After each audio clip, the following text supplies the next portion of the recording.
এই জন্য কিশোর নওজোয়ান ভাইয়া তোমাদেরকেও বলি বাপ, এই বয়সেও মানুষ কবরে যায় বাপ।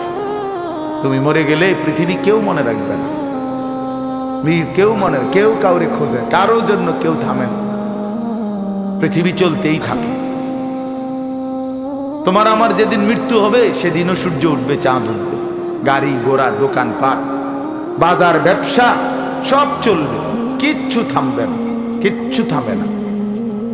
মানুষে একটু সামান্য হয়তো আহা ও আচ্ছা মারা গেছে এই দুইবার একবার বলে, এরপরে আর পাত্তাও না। কে কার কথা মনে রাখে? স্বার্থপর এই দুনিয়া, কাউকে মনে রাখে না, কাউকে। সামনের গাড়ি অ্যাক্সিডেন্ট করলেও পিছনের গাড়ি থেমে যায় না, সাইডি দিয়া যায় না। রক্তাক্ত লাশ রাস্তার মধ্যে পড়ে থাকলেও মানুষ থেমে যায় না, এক নজর হয়তো তাকাইছে কিন্তু ঠিকই চলে গেছে। কারো হাতে সময় নাই, সবাই ব্যস্ত, প্রত্যেকেই প্রত্যেকের আপন জায়গায় কিছু না কিছু করতেছে। এই জন্য দোস্ত আমার, বন্ধু আমার, আশেপাশের মানুষ কি বলবে কি শুনবে, অন্যের খুশি, অন্যের মনের ইচ্ছা আকাঙ্ক্ষা পূরণ করার জন্য বন্ধুদের আবদার, দোস্তদের আবদার, ছেলের আবদার, মেয়ের আবদার, ক্লাসমেটের আবদার, সহপাঠীর আবদার, এসব রক্ষা করতে করতে যদি নিজের কবর, নিজের আখেরাত বরবাদ করে ফেলি, আল্লাহর কসম এটা বুদ্ধিমানের কাজ হবে। এটা ইনসাফ হবে না ভাইয়া। তোমার মৃত্যুর সাথে বন্ধুর আর মৃত্যু হবে না, তোমার অ্যাক্সিডেন্টে বন্ধুদের অ্যাক্সিডেন্ট হবে না। এই জন্য আমি প্রত্যেকের কাছে অনুরোধ করলাম, যে বুঝলো বুঝলো, আমরা অসুবিধা নাই। আমাদের মাকসাদ বলে যাওয়া, দিবানিশি আমরা বলতেছি, বলার চেষ্টা করতেছি, বুঝাইবার চেষ্টা করতেছি, এর মধ্যে দিয়েই আল্লাহর ফয়সালা যা তাই। ফামিনহুম শাকিয়্যুন ওয়া সাঈদ। আল্লাহ বলছে মানুষের এই দুই অংশই হবে, কেউ হবে সৌভাগ্যবান, কেউ হবে দুর্ভাগা। ফয়সালা আসমান, ফয়সালা আসমান। আমাদের দায়িত্ব শুধু বলে যাও, ইন আলাইকা ইল্লাল বালাগ। আমাদের প্রিয় নবী সাল্লাল্লাহু আলাইহি ওয়াসাল্লামকে আল্লাহ তাআলা বলছেন, আপনার দায়িত্ব শুধুই কেবল পূর্ণভাবে পৌঁছিয়ে দেওয়া, পূর্ণ পৌঁছিয়ে দেওয়া দায়িত্ব। ওমা আলাইনা ইল্লাল বালাগ। নবীরা বলতেন, হে আমার জাতি, এর চাইতে বেশি আর কোনো ক্ষমতা আমাদের নাই, বরং আমাদের সবটুকু ক্ষমতা হলো যে আমরা তোমাদের কাছে আল্লাহর বাণী শতভাগ পৌঁছিয়ে দিলাম। ইল্লাল বালাগ, পৌঁছিয়ে দিলাম। ইন উরিদু ইল্লাল ইসলাহা মাসতাতাতু ওয়া মা তৌফীকি ইল্লা বিল্লাহ। আল্লাহ বলেন, নবীরা বলতেন, হে আমার জাতি, দিবানিশি তোমাদেরকে আল্লাহর দিকে ডেকে উদ্দেশ্য কেবল একটাই, সাধ্যের সবটুকু দিয়ে তোমাদের সংশোধন, তোমাদের কবর সুন্দর হোক, আখেরাত সুন্দর হোক, পরকাল সুন্দর হোক, তোমরা জাহান্নাম থেকে বেঁচে যাও, তোমরা জান্নাতের অধিকারী হও। এই মাকসাদ, আর কিছুই না। তবে ওমা তৌফীকি ইল্লা বিল্লাহ, তবে হ্যাঁ, আমার যোগ্যতায় কিছুই হবে না, যা হবে তো সে তো আল্লাহ তাআলার তৌফিকে হবে। কার তৌফিকে হবে? আল্লাহ তাআলার তৌফিকে হবে। কারো কোনো যোগ্যতা নেই, কারো কোনো ক্ষমতা নাই, ক্ষমতা শুধুই আল্লাহ। আন্নাল কুওয়াতা লিল্লাহি জামিআ। সব ক্ষমতা মূলত কার? আল্লাহ। কোরআন শরীফে আছে, ওয়া ইন ইয়ামসাসকাল্লাহু বিদুররিন ফালা কাশিফা লাহু ইল্লা হু। আল্লাহ বলেন, আল্লাহ যদি কাউকে মুসিবতে ফেলতে চান, তাহলে সেই মুসিবত দূর করি, সরিয়ে দেওয়া, দূরকারী আল্লাহ ছাড়া আর কেউ না। ওয়া ইন ইউরিদকা বিখাইরিন ফালা রাদ্দা লিফাদলিহি। আর আল্লাহ যদি কাউকে কল্যাণ করতে চান, তো সেই কল্যাণ ঠেকায় দিবে, এমনও কারো সাধ্য নেই, সাধ্য নেই। ইউসিবু বিহি মান ইয়াশাউ মিন ইবাদিহি। আল্লাহই যাকে ইচ্ছে করেন তার বান্দাদের মধ্য থেকে কল্যাণ পৌঁছিয়ে থাকেন। এই জন্য বাপ, সবা মালিকের হাতে। তোমরা যাদের কপালে এক ওয়াক্ত নামাজ জোটে না, প্রিয় বন্ধু, মনে রাখো, এটা তোমার মালিকের ফয়সালা। তোমার মালিক তোমার উপরে নারাজ। এজন্য আল্লাহর লানতের কারণে তুমি একটা সেজদা দিতে পারো, ভাত খাইতে পারো, ঘুম যাইতে পারো, পেশাব পায়খানা করতে পারো, দুনিয়াবি চাহিদা পূরণ করতে পারো, দোস্ত আমার, এটা তো কুত্তারও পূরণ হয়, এটা তো কুত্তারও পূরণ হয়। কুত্তাও তো খায়, কুত্তাও তো ঘুমায়, কাজে এটা খুব আহামরি কিছু না। আমি খাইতেছি, ঘুমাইতেছি, পেশাব পায়খানা করতেছি, লজ্জাস্থানের যৌন চাহিদা পূরণ করছি, এতটুকু তো জানোয়ারেরও পূরণ হয়, কুকুর বিড়ালেরও পূরণ হয়। তাহলে এটা খুব আহামরি কিছু না। এক মিনিট বিবেক থাকলে ভাবা উচিত, আসলে আমি একজন মানুষ, আমি একজন মুসলমান, আমার মা মুসলমান, আমার বাবা মুসলমান, তাহলে আমার ধর্ম কই? আমার আল্লাহর সাথে আমার সম্পর্ক কোথায়? আমার রসুলের সাথে আমার সম্পর্ক কোথায়? আমার কিতাব কোরআনের সাথে আমার সম্পর্ক কোথায়? আমার ধর্ম ইসলামের সাথে আমার সম্পর্ক কোথায়? আমি কোথায়? আমার ধর্ম কোথায়? আমি কোথায়? আমার আল্লাহ কোথায়? আমি কোথায়? আমার রসুল কোথায়? আমি কোথায়? আমার কোরআন কোথায়? আহা, এইটুকু ভাবনা যদি প্রিয় ভাই বাপ কারো মধ্যে না থাকে, যে যেমন আছেন, যার যেটা ভাল লাগছে জিন্দিগি এভাবেই কাটাইতেছেন, আমার বাপ এখানে তো শেষ না। কোরআনুল কারীমের মধ্যে আল্লাহ তাআলা স্পষ্ট বলছেন, ইন হিয়া ইল্লা হায়াতুনা দুনিয়া নামুতু ওয়া নাহইয়া ওয়া মা নাহনু বিমাবউসিন। আল্লাহ তাআলা বলে কাফেরের কথা, বেঈমানের কথা, সমস্ত কাফের বেঈমানের বক্তব্য হলো জীবন মানে শুধুই দুনিয়া, শুধুই দুনিয়া। ইন হিয়া ইল্লা হায়াতুনা দুনিয়া, আর কিছুই নয় জীবন, শুধুই দুনিয়া।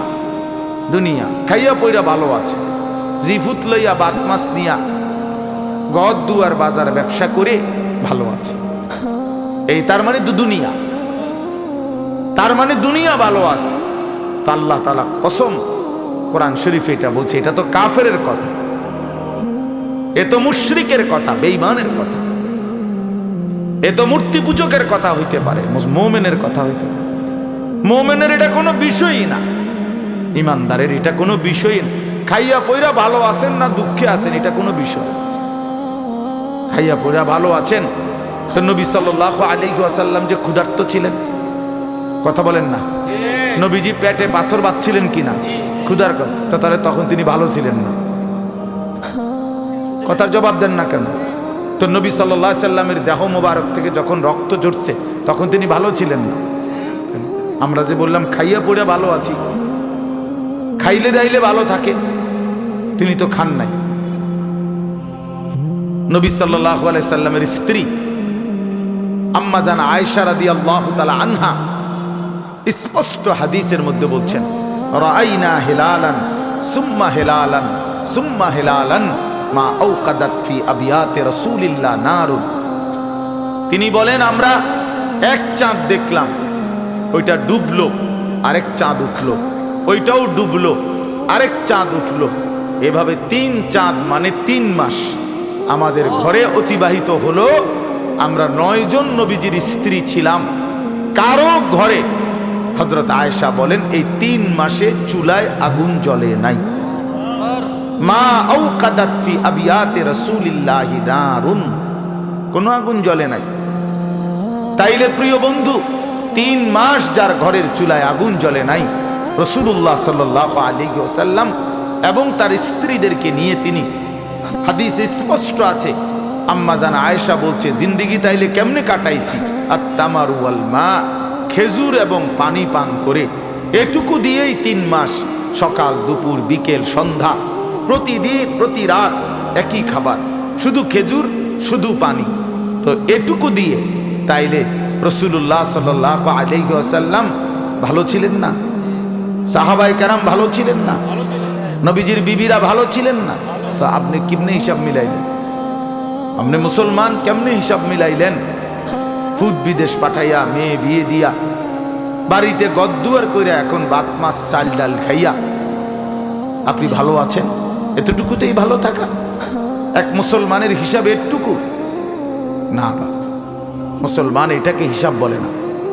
খোদার কসম, এটা মুসলমানের কোনো হিসাব, এটা বলার কিছুই না। এগুলো সহজ বিষয়, ভাত মাছ কোনো আমনের বেড়াগিরির কিচ্ছু নাই। এ তো আল্লাহ তাআলা বলছে, বান্দা আমি জমিনে যাকে সৃষ্টি করেছি তার জন্যই আমি নির্ধারিত রিজিক বরাদ্দ করে রেখেছি। এ তো আমি কুত্তারও রিজিক দেই, এটা একটা শিক্ষার ধরনের কি আছে? এ তো সাপ, বিচ্ছু, শুকর, জন্তু, জানোয়ার, কীট, পতঙ্গ, আফ্রিকার জঙ্গলের প্রাণী, আটলান্টিক মহাসাগরের তলদেশের প্রাণী, হিমালয় পর্বতের চূড়ার প্রাণী, সকলকে আমি রিজিক দিচ্ছি। এ তো আশ্চর্য কিছু না বান্দা। এক একজনকে আমি এক এক রিজিক দিচ্ছি বন্টন করে। এটা তো তেমন কিছুই না। যৌন চাহিদা পূরণ তো সবার হচ্ছে ছেলেরা। তুমি রাত দিন মোবাইলে তোমার শাহওয়াত পূরণ করো, তোমার মনের অবৈধ লিপ্সা, নারী ছবি দেখে, উলঙ্গ দৃশ্য দেখে মনে করছো না রে ভাইয়া, এ তো জানোয়ারেরও পূরণ হয়, কুকুরেরও তো বাচ্চা হয়, কুত্তারও তো ছাও হয়,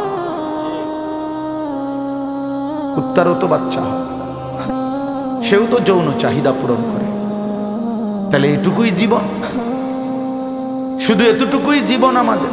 একটা রাত পুরাপুরি কেটে গেল মোবাইল দেখতে দেখতে, একটা দিন পুরা কাইটা গেল মোবাইল দেখতে দেখতে, 8 ঘন্টা জীবন থেকে চলে গেল বন্ধুদের সাথে গল্প করতে করতে। এটা মুসলমান? এটা মুমিন? তোমার কোনো মা নাই, তোমার কোনো বাপ নাই, তোমার কোনো আখিরাত নাই, কেউ তোমারে বানায় নাই, তোমাকে কোথাও ফিরতে হবে না, হাসরের ময়দানে দাঁড়াইতে হবে না। আলা ইয়াযুন্নু উলাইকা আন্নাহুম মাবউসুন। আল্লাহ কোরআনে বলছে, হে নাফরমান, তোমরা কি ভাবতেছো না যে তোমরা হাসরের ময়দানে দাঁড়াইতে হবে? কোরআন শরীফের আয়াত। আলা ইয়াযুন্নু, আরে কি হলো বান্দা, কতক্ষণ হলো, কতদিন হলো নামাজ পড়ো না? কতদিন হলো, কতদিন হলো নামাজ পড়ো না? আল্লাহ তাআলা জানতে চাইছে, আলা ইয়াযুন্নু উলাইকা আন্নাহুম মাবউসুন। আমার বান্দা কি হলো তোমার? তুমি কি হাসরের ময়দানে উঠবা না? কেমনে দাঁড়াইবা তখন? ফাকাইফা তাত্তাকুনা ইন কাফারতুম ইয়াওমান ইয়াজআলুল বিলদানা শিবা। আল্লাহ বলে, বান্দা এই যে দিন রাত আমার নাফরমানি করছো, সেদিন হাসরের ময়দানে তুমি কেমনে বাঁচবা? যেই দিনের একদিনে হাসরের মাঠে দুঃখ, যন্ত্রণা, পেরেশানিতে, খোদার কসম আল্লাহ বলে, একদিনেই হাসরের মাঠে যন্ত্রণা আর আযাবে আর অস্থিরতায় কোলের বাচ্চা বুড়া হয়ে যাবে। একদিন, একদিন। আজকে ওই এখন আমি যখন এখানে আসতেছিলাম, আমার ঢাকার এক পরিচিত মানুষ, উনি বলতেছে যে হুজুর আমি এই, উনি হজ উমরায় লোক নেয়, তো কইতেছে, কই এই হাজি সাহেব গো, এই কথাবার্তার ফেসালি শুনতে শুনতে মনে হয় যে 1 মাসে বুড়ো হয়ে গেছে। এইটা দিবনি, এমনি হয়েছি নি, হেমনে হয়েছি নি, কথাটা বুঝছে। তাহলে মানুষ কিন্তু এই কথাটা বলে কথার প্রসঙ্গে যে ভাই আমি যে আজ 6টা মাস এমন মুসিবত গেছে ভাই আমার উপর দিয়া, অর্ধেক চুল পাইকা গেছে, বলে না এমন মানুষ কথার? তাহলে বোঝা গেল পেরেশানি মানুষের চুল পাকায়, অস্থিরতা। তো মহান আল্লাহ পাক রব্বুল আলামিন বলেন, একদিনেই বান্দা হাসরের মাঠে কোলের বাচ্চা বুড়া হয়ে যাবে। কি ভয়ানক আযাব হবে! তুমি এটা কি মনে করছো? দোস্ত আমার, বন্ধুরা আমার, ছেলেরা আমার, নিজের এইভাবে নষ্ট করে দিও না। শেষ পর্যন্ত তুমি একাই, বন্ধুরাও থাকবে না, সাথীরাও থাকবে না। প্রিয় বন্ধু, তুমি একাই। তোমার কবর শুধুই তোমার, তোমার আখিরাত শুধুই তোমার, তোমার আমল নামা শুধুই তোমার, তোমার হিসাব তোমার, তোমার মিজানের পাল্লায় তোমারই ওজন হবে। একাকী প্রত্যেকটা ঘাটে একাকী নিজেকেই সামনে যেতে হবে। চোখ বন্ধ হলে এরপরের আর কোনো ঘাটিতে কেউ মিলবে না। আল আখিল্লাউ ইয়াউমাইদিন বা'দুহুম লিবা'দিন আদুউন ইল্লাল মুত্তাকিন। আল্লাহ বলছে, একমাত্র তাকওয়াওয়ালা, একে অপরকে যারা বন্ধুত্ব হিসাবে গুনার কাছ থেকে ফিরাইছিল, নেক কাজে উৎসাহিত করেছিল, খোদার কসম আল্লাহ বলছে, তারা ব্যতীত দুনিয়ার বাকি সমস্ত বন্ধু কিয়ামতের দিন একে অপরের শত্রু হয়ে যাবে। ওই যে ওই অপদার্থ চুরি করে মোবাইলে উঠে। আরে হাইওয়ান, বেটা এখান থেকে উঠে যা বেটা। গাদ্দার মানে গাদ্দার, এরা হলো গাদ্দার, চূড়ান্ত বেয়াদব। মানে কথা হলো যে হুজুর তোমার বাপেও যদি নিষেধ করে, আমি জীবনে কারো কথা শুনি না, আমি তোমারটা শুনবো কেন? বুঝেন নাই কথাটা? অনেক ছেলের মানসিকতা এমন, অর্থাৎ তার সিদ্ধান্ত এটা যে আমি তো কখনোই কারো কথা শুনি না, তাহলে আমি তোমার কথা শুনবো, তোমার মতো হুজুর দিয়ে আমার কি? তুমি বসছো কেন? আমি তো তোমার জোর করি নাই বেটা। অপদার্থ কোথাকার, আমি তো জোর করি নাই, আমি বলছি কিনা চলে যাইতে, বলে যে এখতিয়ার দিছি যে বাবা ঠিক আছে যাক, মোবাইলের টিপার প্রয়োজন রয়ে গেছে, তোমার শেষ হয় না, তোমার তো ঠিক আছে, তুমি উঠো বাইরে যাও, তোমারটা তুমি করতে থাকো। বাকি যারা আসে নাই আমরা তাদের কারো কাছে পাও ধরছি এখানে? আমি সংখ্যা দিয়ে কি করব? আমি সবসময় এই ব্যাপারে কঠোর। সংখ্যা আমার কোনো বিষয়ে না, কয়জন আমি কোনো বিষয়টা মনে করি না। অনেক শ্রোতা হয়েছে তো কি, অনেক শ্রোতা হইল, মনে করেন 10 লাখ লোক হয়েছে তো আমার কবর রাজাব মাপ তো তো আর কি, তো আর কি 10 লাখ। আমি কি ইলেকশনে হারাইছি না? আমি কথা বুঝছেন না? আমার কি কোনো মার্কা আছে কোনো? তো তো আমি আপনার এতজন ইয়া দিয়ে করব কি? আমার হিসাব দিতে হবে কি না? আসলে দিতে হবে, আপনাদেরকেও দিতে হবে, আমাকেও দিতে হবে। তো কাজেই এখানে 10 কোটি দিয়ে আমি করব কি? তাহলে সংখ্যা কোনো বিষয় না, বেশি না কম, অনেক লোক না কম লোক, এটা কোনো বিষয় না। বিষয় হলো আল্লাহর কথা, আল্লাহর কথা পৌঁছানো, আল্লাহর কথা কলিজায় পৌঁছানো। এই জন্য নওজোয়ান আমরা এটা চাই, তুমি দিল দিয়া শোনো। মোবাইল ধরে রাখলে দিল জমে না, তাইলে তুমি মাথা নোয়াইলা কেন? তুমি গোপনে এমনি উঠাইতে চাইলে, তার মানে তোমার দিলের মধ্যে হলো মোবাইল, এটার মধ্যে উঠাইতে হইবে কেন? এটার মধ্যে উঠাইতেই হবে, এটা এমন জরুরি হয়ে গেল কেন? কথা বলে না, বলে যদি হুজুর গোটা পৃথিবীতে আমাদের অত্র ইউনিয়নে আমার এই একটা মোবাইল ছাড়া আর কারো কাছে কোনো মোবাইল নাই, হ্যাঁ, আমি যদি এই উপকারটা করতে পারি যে সবাই রে আমনে ছবিটা উড়ে একটা দিয়ে আইতারি, তাহলে আপনারও কবর রাজাব মাফ, গ্রামবাসীরও কবর রাজাব মাফ। চলো ভাইয়া, রাগ হইও না, বরঞ্চ এটা মেনে নেওয়ার চেষ্টা। গুনাহের মানসিকতা সাংঘাতিক জমে গেছে।